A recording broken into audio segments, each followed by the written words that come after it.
আমরা আজকে ঘুরতে গেছিলাম, একটু ঘোরার পরে দেখলাম যে একটা দোলনা আছে, একটু দেখি যে কীভাবে এটা করে। ঠিক আছে, এই যে একটু বইছিলাম, মানে এটা একটু ছোট, মানে বইতে রৌদ্র তো প্রচুর, মানে বইতে এরকম একটা গরম লাগছে, মানে বলার মতো না। পরে কই না, এটা তো বলা যেত না, বেশি আরাম লাগতো না, বড়টার যাই যে পরে বড়টাত গেছিলাম, মানে সে একটা ঠিক আছে পরিবেশ অনেকটা সুন্দর।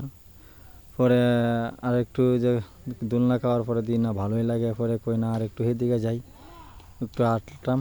পরে মানে রৌদ্রটা অনেক ছিল, ঠিক আছে একটু বিকাল টাইমেই। পরে আস্তে আস্তে আটটা আর একখানা যাইতেছি, কই দিই তো সেটা আমাদের বইলে কিরম লাগে, মানে একটা আপনার খুব সুন্দর একটা বনের জায়গা আছে এই জায়গা একটু, ঠিক আছে মানে মনে হয় যে যার মানে এক্সারসাইজ করে এরকম সিস্টেমে করা। পরে একটা নাম্বার একটাও আছে, টেবিল আছে, এটা বইলে আপনার মানে জল খাওয়া যায়, মানে স্প্রিং করে। এই যে মানে জল খাওয়া যায়, উপরে বেরিং লাগাইল, নিচে ওয়া লাগাইল, আংরা লাগাইল, সে একটা সুন্দর। ঠিক আছে, সে একটা সুন্দর। আর আশেপাশে একটু জঙ্গল আছে তো, সাগর পার আছে আরও, অনেকটা পরিবেশ সুন্দর। পরে যে জায়গায় দেখা যায় একটা বানরও চলে আইছে, এই যে বানর, এই দেখেন বানর।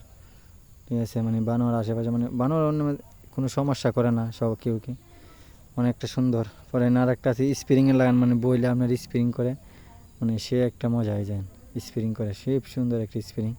ঠিক আছে, স্প্রিং করে ছোটো বড়ো সবাই মানে করতে পারে, কোনো সমস্যা নাই।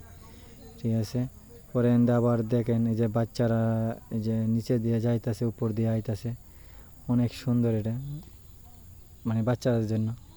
এই দেন অনেকটা সুন্দর, বাচ্চারা খেলতেছে, করতেছে, কোনো সমস্যা নাই। খুব সুন্দর একটা পরিবেশ এই জায়গাটা আমাদের, অনেকটা ভালো লাগছে। ঠিক আছে, কেমন হয়েছে?